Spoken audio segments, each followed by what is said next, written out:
Hola, ¿qué tal? Saludos a todos. Mi nombre es Eduardo Oliver Vega. Soy residente actualmente del cuarto año de la especialidad de medicina interna. Y bueno, les presentamos este nuevo proyecto llamado Pase de Visita.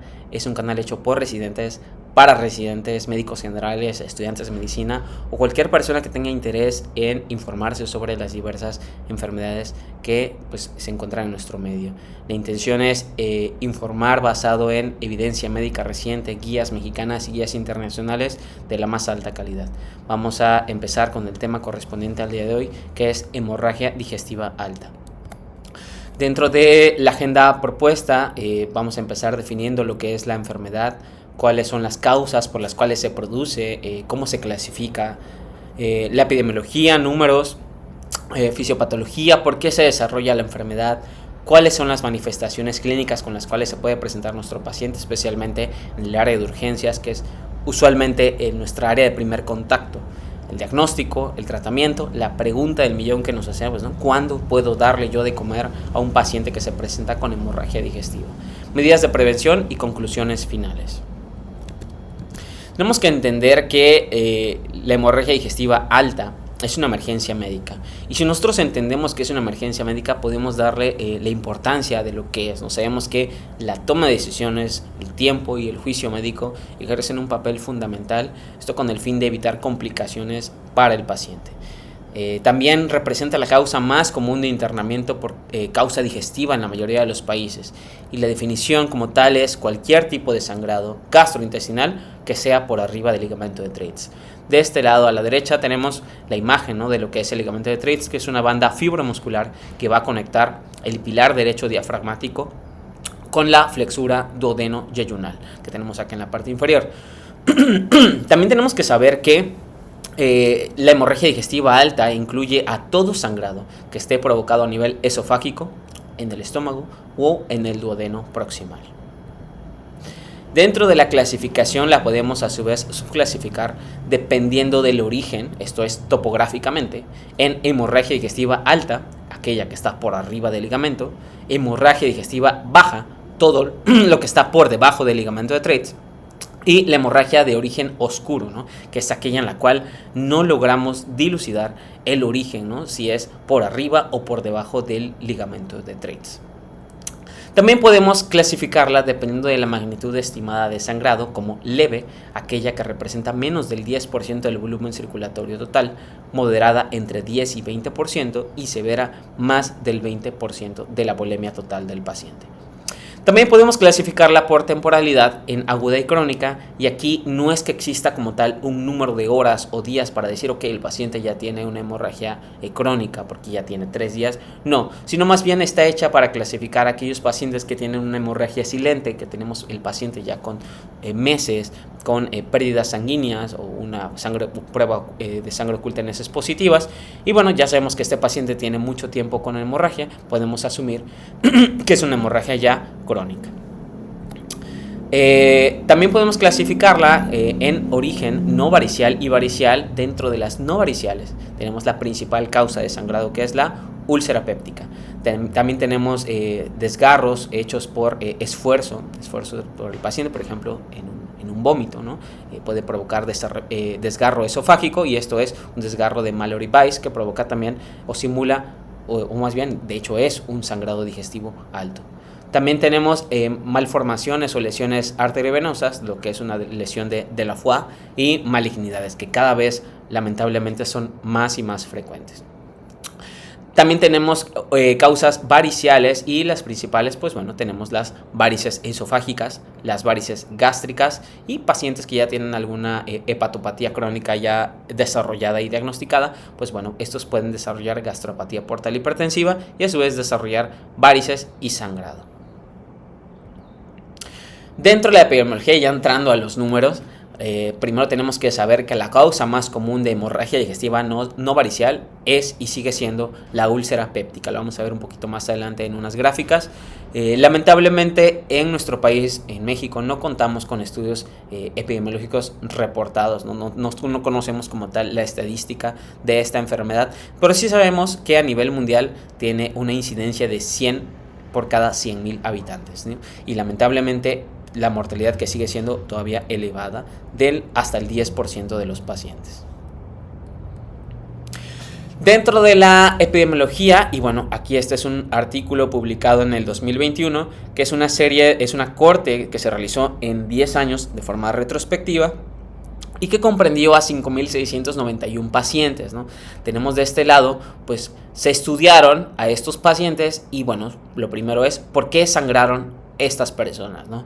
Y supieron que el 43% de estos 5.691 pacientes, la causa pues fue úlcera péptica, ¿no? De ahí yo que les mencionaba en la diapositiva anterior que úlcera péptica sigue siendo la causa principal de hemorragia digestiva, con 43%, al menos en esta serie.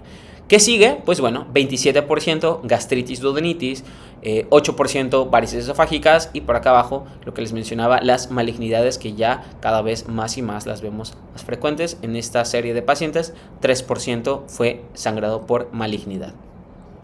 Si nos vamos de este lado, tenemos también otra gráfica en donde, pues bueno, nos hicieron el favor de clasificarlo por grupo de edad y bueno, no es nada sorprendente que el grupo que más sangró fueron aquellos pacientes que eran mayores de 60 años, ¿no? Que representaron un 40% de los pacientes con hemorragia digestiva alta. Esto pues podríamos pensar que pues, son pacientes que tienen más consumo de medicamentos, especialmente AINES, y que probablemente por esta razón pues sangraron más. ¿Qué pasa con la etiología? Pues bueno, la verdad es que ha cambiado a lo largo de los años. Anteriormente una causa muy frecuente de hemorragia digestiva era la infección o colonización por Helicobacter pylori. Sin embargo, ya con el desarrollo de tratamientos más efectivos, el uso de los antibióticos, pues bueno, cada vez son menos los pacientes que desarrollan esta infección. Y por otro lado, tenemos cada vez más sangrado por uso de antiinflamatorios no esteroideos, que básicamente muchos pacientes los toman como si fueran prácticamente dulces y los están consumiendo de forma regular y descontrolada. Y sabemos que pues, estos medicamentos dañan la mucosa gástrica. Esta gráfica está bastante interesante, está publicada en un artículo de Nature en 2018, en donde, bueno, lo que podemos ver es los grupos de medicamentos y qué grupo de medicamentos o qué combinación puede provocar más riesgo de sangrado, ¿no? Entonces, aquí lo que estamos viendo en la parte inferior es el riesgo relativo y de este lado los tratamientos, ¿no?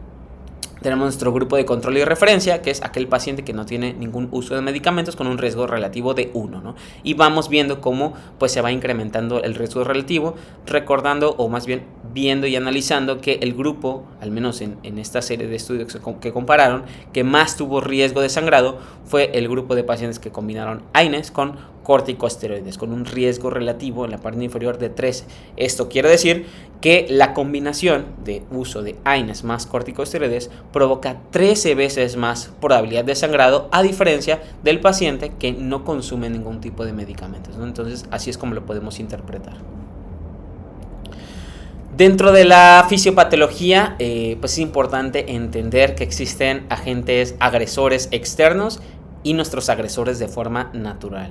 ¿A qué nos referimos con agentes agresores externos? La colonización por Helicobacter pylori, el uso de aspirina o de antiinflamatorios no esteroideos como externos, y como internos nuestra misma secreción natural y normal de ácido y pepsina que tenemos todos pues, como parte de nuestro estómago, ¿no? Entonces, pues bueno, si nosotros tomamos en cuenta que los AINES y el consumo de aspirina en dosis bajas va a provocar efectos sistémicos, evidentemente, con la disminución de la concentración de la COX-1 y esto a su vez disminución de la secreción de prostaglandinas, porque son antiinflamatorios, esto también va a provocar disminución de la proliferación celular, disminución de la secreción de bicarbonato y la disminución del moco. Entonces, estos mecanismos de protección de forma natural se van a perder solamente por consumir este tipo de medicamentos, ¿no? Estos mecanismos pues van a provocar que si tenemos una mucosa dañada, pues los mecanismos para lograr revertir este daño van a estar pues prácticamente disminuidos o abolidos. De este lado tenemos la colonización por Helicobacter pylori, que pues básicamente va a provocar una respuesta inflamatoria y finalmente daño a la mucosa, ¿no? Entonces tenemos daño por Helicobacter, daño por Aedes y nuestra secreción natural que también provoca daño en la mucosa, ¿no?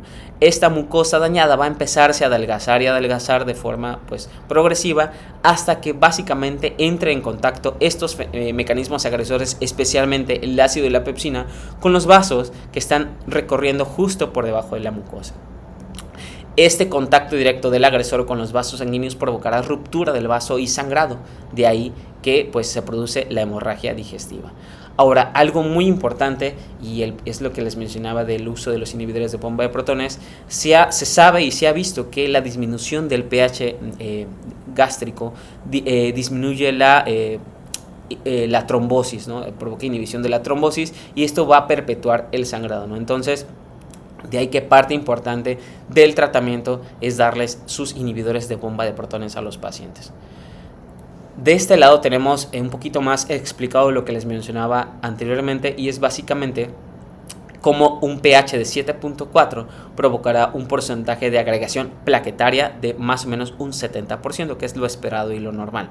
A menor concentración de pH, es decir, a más acidez, esta porcentaje de agregación se va a empezar a disminuir. Un pH de 6.8 provoca una agregación del 20% y un pH aún más ácido de 5.9, pues básicamente la agregación está completamente inhibida. De ahí que el uso de los inhibidores de bomba de protones con el fin de que no exista un pH tan ácido es fundamental para que no se perpetúe el sangrado y es parte pues importante y crucial del tratamiento médico de los pacientes. En cuanto a la presentación clínica, es bastante florida. Podemos tener desde el paciente que se presenta completamente asintomático, ¿no? Va a hacerse algún estudio que incluye una biometría hemática o una prueba de sangre oculta en heces y pues resulta que la prueba de sangre oculta sale positiva o que le hacen la biometría hemática que tiene 7, 8 de hemoglobina, pues el paciente no se siente mal y ni siquiera sabe el por qué. También podemos tener el paciente que ya se presenta con evacuaciones melénicas, que esto corresponde en aproximadamente hasta el 90% de los pacientes que desarrollan hemorragia digestiva alta. La presencia de hematemesis, que es básicamente un signo inequívoco de hemorragia digestiva alta. O el paciente que llega con pérdidas bastante importantes sanguíneas, que ya se nos llega a la sala de urgencias con datos de hipovolemia o incluso en choque, ¿no? Un paciente que se presenta con taquicardia, con una hipotensión, palidez, diaforesis, llenado capilar retardado, ¿no? Que pueden presentar síntomas asociados como lo es debilidad, mareo, síncope o anemia. Dentro de los scores para clasificar el riesgo tenemos 4 principales.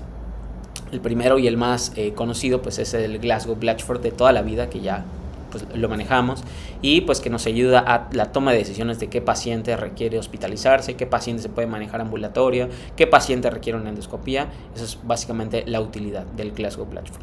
ROCAL, que tenemos la modalidad pre y post endoscópica, ¿no? Que es básicamente el mismo score, solamente se le quita el hallazgo endoscópico, que también nos ayuda a predecir mortalidad y complicaciones. Otro score que también nos estima el riesgo, AIM65, y uno más reciente, que lo traigo un poquito más adelante, llamado ABC, que también correlaciona muy bien con mortalidad. De forma general, tenemos que entender que los pacientes de alto riesgo son aquellos pacientes que ya se presentan en nuestra sala con hipotensión, que ya se presentan con hematemesis, paciente de más de 75 años o que ya usa antiinflamatorios no esteroideos o que tiene múltiples comorbilidades, ¿no? ¿Por qué hago mención de esto? Porque independientemente del valor del score de riesgo que tengamos, si tenemos un paciente que ya tiene estas características, pues es importante considerar pues internarlo para vigilarlo, aunque el score nos diga pues que se pueda manejar de forma ambulatoria, porque tiene muchos factores para poderse complicar. Bueno, lo que les mencionaba, los scores anteriores, ROCAL, menos de 2 puntos, bajo riesgo, de 3 a 4 puntos, riesgo intermedio, más de 5 puntos, alto riesgo.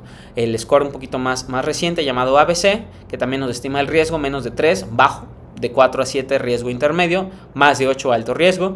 Y Glasgow-Blatchford de toda la vida, que nos ayuda a estimar qué paciente requiere o no manejo intrahospitalario y qué paciente se puede manejar en casa. 0 puntos, bajo riesgo, no requiere mayor intervención. Más de 7, pues sí requiere endoscopia y hospitalización. AIM65 igual, más de 2 puntos, nos estima un alto riesgo. Bueno, vamos a ver un poquito de los ítems que conforman cada una de las escalas. Primero, la más común, la que más utilizamos todos, Glasgow-Blatchford, que bueno, incluye nitrógeno ureico. Dependiendo del valor asignamos una puntuación. Hemoglobina, tanto en hombres o en mujeres, asignamos una puntuación. Presión sistólica, asignamos una puntuación. Frecuencia cardíaca, melena, si existe o no síncope, si ya tiene falla hepática o si tiene falla cardíaca, asignamos una puntuación. Al final sumamos todos los puntos y decidimos, ¿no? Si el paciente tiene menos de un punto, se puede ir a casa, menos de 3 puntos, no requiere endoscopia, y a partir de ahí, pues el paciente requiere el estudio y requiere hospitalización. El score de Rocal, que nos ayuda a estimar mortalidad, que pues bueno, igual dependiendo de los hallazgos que tengamos, sumamos la puntuación y pues a mayor puntuación, mayor mortalidad. Uno de los scores más recientes que les mencionaba, que nos ayuda a estimar mortalidad a 30 días, correlaciona bastante bien, que se llama ABC, que incluye variables como lo es la edad, análisis de sangre, que incluye urea y albúmina, que no siempre está disponible en todos los hospitales, creatinina, y aquí ojo con las unidades que vienen micromoles por litro, solamente habría que hacer la conversión de las unidades de nuestro laboratorio, y si tiene comorbilidades como lo es el estado mental alterado, cirrosis hepática, malignidad, y finalmente la puntuación de la Sociedad Americana de Anestesiología. Dependiendo del punto, pues asignamos un score, ¿no? Sumamos los puntos. Si tiene bajo riesgo, pues tenemos una mortalidad a 30 días estimada de menos del 1%. Riesgo moderado, mortalidad a 30 días del 7%. Y alto riesgo, mortalidad a 30 días de hasta el 25%. Finalmente tenemos la escala AIM65, que igualmente estos son los ítems que evalúa, igualmente como el anterior incluye albúmina. Sumamos los puntos, albúmina, INR, alteraciones del estado mental, la presión arterial sistólica y la edad. Sumamos puntos e igualmente correlaciona con mortalidad, ¿no? Dependiendo de la puntuación podemos estimar la mortalidad, siendo la más alta en pacientes con 4 o 5 puntos, que es básicamente la totalidad de los ítems, una mortalidad de hasta 35%, que es bastante alta. Recordando que la mortalidad usual de la hemorragia digestiva alta se mantiene entre el 10%. Ahora, uno de los errores más comunes que logramos, que cometemos en los pacientes hospitalizados, ¿no? ¿A qué paciente se requiere dar inhibidor de bomba de protonio? No sabemos que son medicamentos que no son inocuos, que se asocian, por ejemplo, con lesión renal aguda. Entonces, pues bueno, este cuadrito está bastante interesante, es de un artículo publicado del New England en el 2018, en donde pues nos hacen el favor de resumirnos a qué paciente sí requiere o sí se sugiere el uso de gastroprotección, y es básicamente dependiendo de los ítems que tenga, ¿no? Si tiene al menos 2 de cualquiera de estos ítems, por ejemplo, que tenga uso de anticoagulantes, que tenga uso de antiagregantes plaquetarios, que tenga uso de antiinflamatorios no esteroideos, que tenga falla renal, que tenga falla hepática, que tenga coagulopatía, que esté en ventilación mecánica, al menos 2 de cualquiera de estos ítems, el paciente sí o sí requiere uso de algún inhibidor, omeprazol, pantoprazol, lo que tengan, pero sí requiere. Si no los tiene, si no tiene estas comorbilidades, pues en general no debería de otorgarse tratamiento con IVP. Esto es solamente para conocimiento.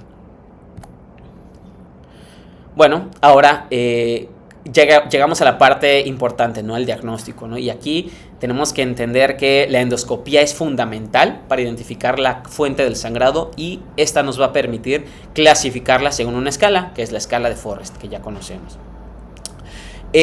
Lo ideal es que la endoscopía se realice dentro de las primeras 24 horas desde que el paciente llega al hospital, pero algo muy importante que a veces cometemos es que urgenciamos una endoscopía. Vamos a ver más adelante en la siguiente diapositiva si realmente es necesario que el gastroenterólogo se presente de forma urgente a las 3 de la mañana, como ejemplo, para realizar una endoscopía, o el paciente se puede estabilizar, se puede esperar algunas horas y realizarla después. Entonces, algo bien interesante fue este estudio que se realizó en el 2023, ¿no? Aquí tenemos el título del estudio, en donde pues se incluyó una serie de pacientes que inicialmente fueron 966 que se presentaron con hemorragia digestiva alta, ¿no?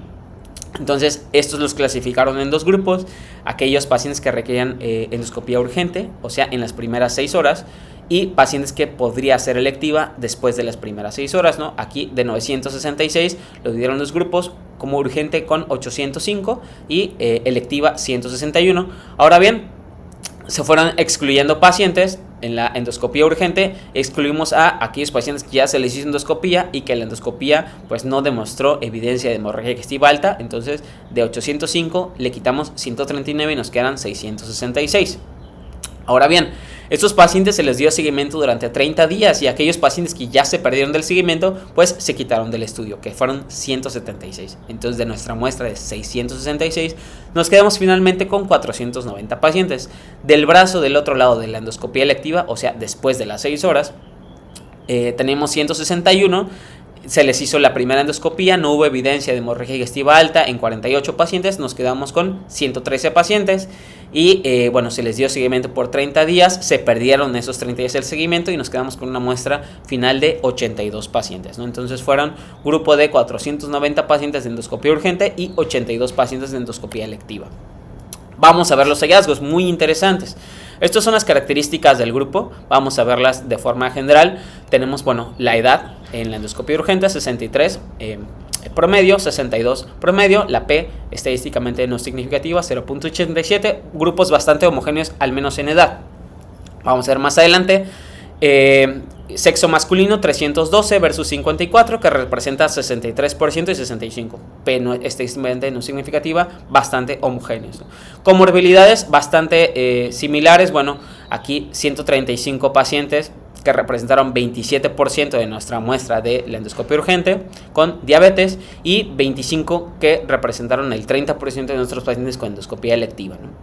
Aquí ya no nos reportan el valor de P, pero bueno, igualmente aquí tenemos nuestras manifestaciones clínicas iniciales y nuestros hallazgos de laboratorio, que la verdad es que fueron bastante similares en ambos grupos, ¿no? A excepción del tiempo de endoscopía. Obviamente en la endoscopia urgente el tiempo promedio fue de 2.2 horas y de 9.9 horas en la endoscopia electiva. Entonces vamos a ver los hallazgos con respecto a mortalidad. Lo primero, paciente con endoscopía urgente, ¿no? Que le hicimos la endoscopía, hicimos llegar al gastroenterólogo en las primeras 6 horas, porque era muy urgente realizarla. Bueno, y tenemos el grupo de la endoscopia electiva, en donde pues nos esperamos más de 6 horas. ¿Y qué es lo que estamos viendo? La mortalidad estimada, pues bastante similar. Aquí la P estadísticamente no significativa. Esto quiere decir que no hubo diferencias en los dos grupos con respecto a la mortalidad. Vamos a ver el riesgo de sangrado o la recurrencia del sangrado. Grupos muy similares, oscilan entre el 6% ambos grupos, con una P de 1 estadísticamente no significativa, es decir, que tampoco hubo diferencia ni en mortalidad ni en riesgo de sangrado en los pacientes que se les hacía una endoscopía en las primeras 6 horas versus aquellos en los que se les hacía de forma electiva después de las siguientes 6 horas. Bastante interesante. Ahora, el tratamiento preendoscópico, ya vimos que pues no es necesario realizarla de forma urgente, sino sí más bien enfocarnos en estabilizar, mantener unas constantes vitales normales en nuestro paciente, que eso sí tiene gran peso en la mortalidad. Lo primero, pues establecemos un acceso venoso de gran calibre, idealmente en ambos brazos con un catéter de calibre grueso. Lo segundo que vamos a hacer, pues iniciamos nuestro tratamiento con inhibidores de bomba de protones, el que tengamos, casi siempre con el que contamos es omeprazol. Cada vez más y más las guías internacionales nos sugieren un soporte más restrictivo en cuanto a la transfusión de sangre, ¿no? Sabemos que la sangre finalmente es un órgano, ¿no? No es inocua, puede provocar reacciones post-transfusionales, etc. Entonces, pues bueno, ellos nos sugieren que transfundir sea un poquito más restrictivo, idealmente cuando la hemoglobina sea menor a 7. Vamos a verlo un poquito más adelante en la siguiente, ¿no? Esto es si el paciente tiene ya una cardiopatía establecida o no. Pero bueno, de forma general, menos a 7 en aquellos que no tienen una cardiopatía establecida. Y nuestra meta de hemoglobina va a ser mantener al paciente entre 7 y 9 gramos por decilitro, ¿no? Es decir, que si el paciente se presenta con hemoglobina de 9, por ejemplo, no es cardiópata, está sangrando, pero no tanto, no provoca una inestabilidad hemodinámica, probablemente no sea necesario transfundirlo y sí más bien mantenerlo vigilado y solicitarle quizá en 12 o 24 horas una biometría hemática de control o antes si presenta sangrado abundante, y con base en esto decidir si nuestro paciente requiere o no requiere transfusiones, ¿no? Esto con el fin de evitar lo que llamamos sobretransfusión, ¿no? Bueno, lo que les mencionaba, Aquí un poquito más desglosado, les decía, una tendencia restrictiva en contra de la transfusión. Transfundir si la hemoglobina es menor a 7 en pacientes que no tienen enfermedad cardiovascular. En aquellos que tienen enfermedad cardiovascular se sugiere aquí un valor de menos de 8 y mantener una meta de hemoglobina de 10 en pacientes con enfermedad cardiovascular, y en pacientes sin enfermedad cardiovascular una meta de hemoglobina de 7 a 9 gramos por decilitro. Algo muy importante es qué pasa si tenemos trombocitopenia, ¿no? ¿Le voy a pasar plaquetas o no le voy a pasar plaquetas? Aquí, bueno, lo que nos recomiendan las guías es considerar la transfusión si las plaquetas son menores de 50,000 en pacientes que tienen sangrado severo o que no tengan una endoscopía donde se les haya hecho hemostasia, ¿no? Algo importante a saber es que no hay una contraindicación con respecto a plaquetas para no realizar una endoscopia. Es decir, si se presenta un paciente con 20,000 plaquetas o 30,000 plaquetas, sí o sí debería de realizarse la endoscopia, ¿no? Porque sabemos que puede ser diagnóstica, terapéutica. En cuanto a pacientes que se presentan con coagulopatía o pacientes que toman algún medicamento que nos provoque prolongación del INR, pues transfundir plasmas frescos congelados sería un buen punto en aquel paciente que se presenta con INR más de 2.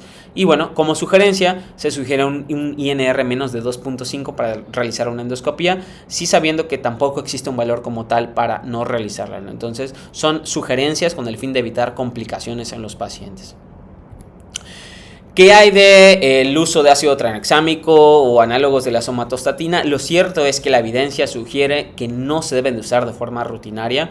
Están asociados con coagulopatía, con complicaciones. Entonces, bueno, la verdad es que no se recomiendan de forma rutinaria el uso de este tipo de medicamentos.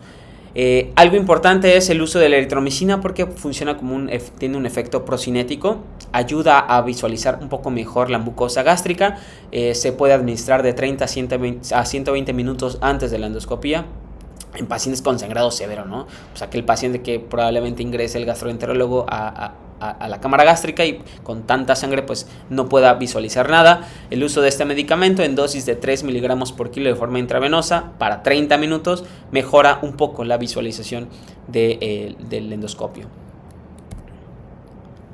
¿Qué hay del tratamiento endoscópico? Bueno, aquí tenemos la escala de Forrest, que pues ya es la que todos conocemos, que literalmente nos la va a reportar el gastro cuando nos haga el estudio, y que tenemos a su vez diferentes grados, ¿no? Tenemos un Forrest 1A, que es aquel, aquí tenemos la imagen, aquel paciente que se presenta con sangrado activo arterial en yeto en chorro, pues es el paciente con más riesgo de complicaciones y un porcentaje de resangrado de hasta 90% si no le hacemos algo. Forrest 1B, sangrado resumante o en sábana, como le tenemos aquí en la imagen, ¿no? Un vasito que está ya provocando sangrado alrededor. Porcentaje de resangrado de 70%, también tenemos que hacer algo. Forrest 2A, que es aquel paciente que ya le hacemos el estudio y que logramos ver el vaso visible en el lecho de la lesión. Porcentaje de resangrado de 50%. Forrest 2B, paciente que le hacemos el estudio y nos reportan ya un coágulo fresco adherido, como vemos en la imagen. Ya no tenemos como tal un sangrado activo como tal, pero sí tenemos todavía un alto riesgo de sangrado, un 30%. Forrest 2C, paciente que ya afortunadamente no hay datos de sangrado activo, sino más bien manchas oscuras alrededor del sitio de sangrado, ¿no? Como vemos aquí en la imagen. Riesgo de sangrado de 10%. Y pues Forrest 3, que es aquel paciente que ya se presenta con una lesión con base amplia cubierta con fibrina, como vemos aquí en la imagen, ¿no? Porcentaje de resangrado de 5%. Entonces, ¿por qué es importante saber la clasificación de Forrest? Pues bueno, porque nos ayuda a determinar si había o no sangrado activo, nos ayuda a determinar también si ya le puedo dar o no le puedo dar de comer, y si requiere o no requiere tratamiento endoscópico. También es importante recordar que los pacientes que se benefician del tratamiento endoscópico son los pacientes que tienen una clasificación de Forrest 2A hacia arriba, porque ya vimos en la imagen siguiente que a partir de aquí de 2A el riesgo de sangrado es muy elevado, ¿no? De 2A 50, 70 y 90% respectivamente si no le hacemos nada. Entonces sí o sí requiere administrar algún tipo de tratamiento endoscópico. Bueno, entonces es un poquito más de lo mismo. El riesgo de resangrado pues es más elevado en las clasificaciones 1B, 1A y 2A. Sí o sí tenemos que hacerles algo, ¿no? Administrarle algún tipo de medicamento con el fin de endoscópico, con el fin de disminuir el riesgo de sangrado. Ahora, ¿qué pasa con las clasificaciones de 2B hacia abajo? La verdad es que el riesgo de resangrado, como vemos aquí, es bastante bajo. Entonces, la verdad es que usualmente ya a estos pacientes ya no se les ofrece ningún tratamiento endoscópico. Sí se les ofrece el endosco, se les hace, nos reportan Forrest 2B y básicamente eso es todo. Ya el paciente muy probablemente ya no vaya a sangrar. Ahora, pues bueno, el uso de medicamentos, ¿no? Y especialmente el uso de los inhibidores de bomba de protones es fundamental. Como ya vimos en la fisiopatología, la dosis, hablando de omeprazol, es un bolo inicial de 80 miligramos, o sea, 2 ampolletas de 40 miligramos, y posteriormente podemos continuar con una infusión calculada a 8 miligramos por hora por 3 días, o sea, por 72 horas, o darles el medicamento con horario. Vamos a ver más adelante si existe o no existe diferencia entre hacer un tratamiento con infusión o con bolos de omeprazol, ¿no? ¿Qué hay en los pacientes con hemorragia asociada a varices esofágicas? Pues bueno, aquí lo que utilizamos son los análogos de la somatostatina, especialmente el octreotide. La dosis es 50 microgramos en bolo y seguido de una infusión de 50 microgramos por hora por 3 a 5 días, ¿no? Solamente en aquellos pacientes que tienen hemorragia varicial. Aquí también hago la acotación de que estos pacientes con hemorragia varicial se benefician también del uso de cefalosporinas de tercera generación como parte del tratamiento. Ahora bien, ¿qué hay del uso de los inhibidores de bomba de protones? ¿No existe diferencia entre utilizarlos en bolo o en infusión? Bueno, vamos a verlo. Existe un estudio donde justo compara esto. Tenemos aquí una serie de casos desde el 2008, 2006, 2012, 2013, donde comparó grupos de pacientes que les dieron medicamento IVP en infusión versus pacientes en los que dieron bolos, ¿no? O sea, con horario. Y bueno, aquí tenemos nuestra tabla de Forrest Plot, en donde nos damos cuenta que en todos y absolutamente toda la serie de estudios nuestra gráfica cruza la unidad que tenemos en el medio. Esto quiere decir que, bueno, por ejemplo, hablando del primer estudio, ¿no?, de Andrew Lee, que se hizo en el 2008, tuvieron algunos pacientes que se beneficiaron del uso de bolos de medicamento de IVP, pero también, como cruzamos la unidad, algunos pacientes tuvieron beneficio al utilizar la infusión, ¿no? Entonces podemos asumir que como todos nuestros pacientes, nuestra gráfica de Forrest cruza nuestra unidad que tenemos en el medio, pues hubo algunos pacientes que se beneficiaron del bolo y otros de la infusión, ¿no? Entonces, ¿qué concluimos? Pues bueno, que no hay una diferencia real entre darles el medicamento en bolo o en infusión, ¿no? Y es básicamente eso es lo importante que tenemos que saber. Ahora, la pregunta del millón, ¿no?, y la que les decía al inicio de la presentación, ¿cuándo puedo iniciar yo la vía oral en los pacientes? Bueno, ya existe un estudio que también nos hicieron el favor de investigarlo. Pues bueno, fue un estudio publicado en el 2022, en donde, dependiendo del hallazgo endoscópico, es decir, de nuestra clase de Forrest, pues valoraron el inicio o no de la alimentación enteral. Entonces, bueno, lo que tenemos que saber de esto es que a partir del Forrest 2C y 3, la alimentación básicamente es inmediata o puede ser inmediata después del estudio endoscópico. No habría absolutamente ninguna contraindicación en dar alimento a aquellos pacientes que ya tenemos un Forrest 2C o Forrest 3, ¿no? Entonces, aquí tenemos los hallazgos realizados en diversos estudios que nos hicieron el favor estos doctores de comparar, y pues bueno, básicamente no hubo diferencias en darles el medicamento, el alimento en este grupo de pacientes. Entonces, Forrest 2C y 3, alimentación inmediata después de la endoscopía.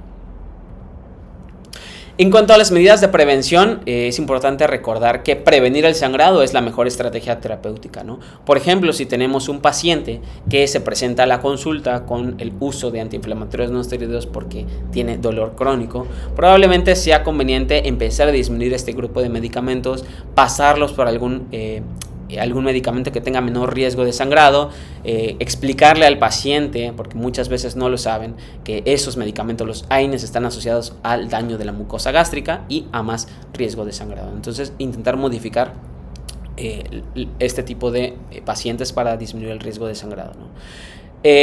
Pacientes que tienen factores de riesgo importantes como el uso de AINES o el uso de anticoagulantes de acción directa, que ya de por sí tienen un riesgo de sangrado mayor, probablemente se beneficien de administrarles de forma rutinaria inhibidores de bomba de protones, esto con el fin de disminuir la concentración o la supresión de ácido, ¿no? Que ya vimos que ejerce un papel fundamental como parte de la fisiopatología del sangrado gastrointestinal. Ya casi para terminar, casos especiales. Esta tabla me gustó bastante, fue una actualización del 2023 sobre la hemorragia gastrointestinal de origen no varicial. Bueno, aquí lo que tenemos, bueno, el paciente que se presenta de inicio con una hemorragia gastrointestinal y que está en tratamiento con algún medicamento antitrombótico, ¿no? Lo podemos a su vez dividir en dos grupos, el grupo que tiene riesgo para la vida y lo definimos como riesgo para la vida en aquella hemorragia que es clínicamente mayor, que requiere que ya se presenta el paciente con choque hipovolémico o hipotensión, que requiere vasopresor, que requiere tratamiento quirúrgico, que tuvo disminución de más de 5 gramos de hemoglobina o que requiere la transfusión de más de 5 concentrados eritrocitarios, pues ese paciente tiene un riesgo para la vida de sangrado, ¿no? Entonces, si el paciente se presenta con estas características y tiene tratamiento con antagonistas de la vitamina K, considerar el uso de medicamentos como son los complejos protrombínicos, ¿no? Que ya vimos que son medicamentos que contienen o que son derivados del plasma humano y que contienen factores de coagulación que son dependientes de la vitamina K, es decir, factor 2, 7, 9 y 10. Pueden contener también proteínas C y S y bueno, nos ayudan a disminuir el sangrado en este tipo de pacientes que toman antagonistas de vitamina K. ¿Qué pasa si el paciente está en tratamiento con anticoagulantes directo, ¿no? Entonces, bueno, en México es un poquito complicado conseguir el medicamento o el antídoto específico, pero bueno, es importante saber que existe y bueno, se llama Andexanet Alfa y está disponible en algunos países como lo es en Estados Unidos, ¿no? O, bueno, si no lo tenemos, considerar la transfusión de plasmas frescos congelados como una alternativa, si no contamos con el Andexanet. Si el paciente se presenta con sangrado que no pone en riesgo la vida, no tiene ninguna de las características que les mencioné yo previamente, está en tratamiento con antagonistas de vitamina K, aquí la evidencia, algo interesante, nos sugiere no administrar vitamina K.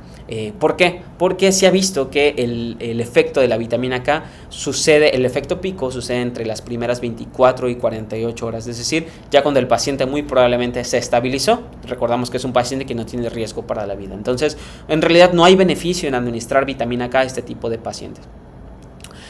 ¿Qué hay de la administración o transfusión de plasmas frescos congelados? Pues la guía, o bueno, aquí el artículo no se menciona ni a favor ni en contra, puede ser una alternativa.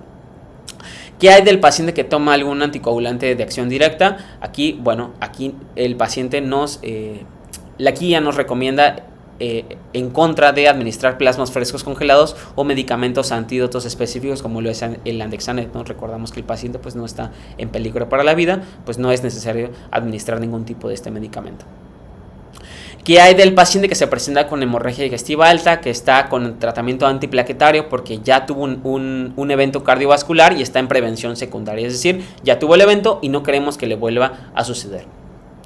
Si el paciente toma aspirina como prevención secundaria, entonces aquí lo que nos recomienda el artículo es descontinuar la aspirina, ¿no? Descontinuar la aspirina y valorar si el paciente requiere o no requiere administrar la aspirina. La verdad es que la evidencia actual sugiere que con el fin de prevenir hemorragia digestiva alta, el uso de aspirina en prevención secundaria debería de ser limitado y solamente considerar administrar ASA en aquellos pacientes que queremos mantener prevención primaria. Esto es como que una tendencia actual y bueno, aquí lo vemos reforzado en este algoritmo del artículo. ¿Qué hay si el paciente está en tratamiento con inhibidores de la P2Y12, por ejemplo, clopidogrel? Aquí, bueno, lo que nos recomiendan es que el medicamento se puede reiniciar después de 5 días del episodio de sangrado. Entonces, lo suspendemos obviamente en el episodio agudo y 5 días después valoramos el reinicio del medicamento. ¿Qué hay si el paciente está en tratamiento dual? Es decir, toma aspirina y algún inhibidor de P2Y12 como prevención secundaria. Aquí igualmente nos sugieren suspende la aspirina. Suspende la aspirina porque ya vimos que tiene efecto benéfico en pacientes con prevención primaria, no así en prevención secundaria, ¿no? Entonces, pues bueno, aquí nos sugieren suspende la aspirina y continúa con el inhibidor de la P2Y2, es decir, por ejemplo, clopidogrel, 5 días después de haberlo interrumpido. Ya para terminar y como conclusiones, bueno, tenemos que entender que la hemorragia digestiva alta es una urgencia médica común que requiere evaluación y manejo oportuno con el fin de reducir mortalidad, ¿no? Tiempo es vida. Aquí nuestras decisiones ejercen un papel fundamental para el beneficio del paciente. La endoscopía es clave, es fundamental. Ya vimos que no es necesario realizar una endoscopía urgente, no hay beneficio real en realizarla urgente, pero sí o sí, todos los pacientes, si lo requieren, deberían de realizar una endoscopía porque ya vimos que nos permite toma de decisiones e incluso administrar medicamento como una endoscopía terapéutica. El uso de inhibidores de bomba de protones como el omeprazol es fundamental, es clasificar nuestros pacientes en escalas como ROCAL, ABC, Glasgow-Blanchard, mejora los desenlaces en los pacientes y no hay mejor estrategia terapéutica que la prevención. Identificar a aquellos pacientes que tienen uso crónico de antiinflamatorios no esteroideos es clave y es fundamental con el fin de evitar estos pacientes que sangren. Pues eso sería todo, les agradezco mucho la atención. Si les gustó la presentación, apóyenme con una suscripción, con un like, algún comentario ahí en la parte inferior. Les agradezco mucho y nos vemos en el siguiente video. Gracias.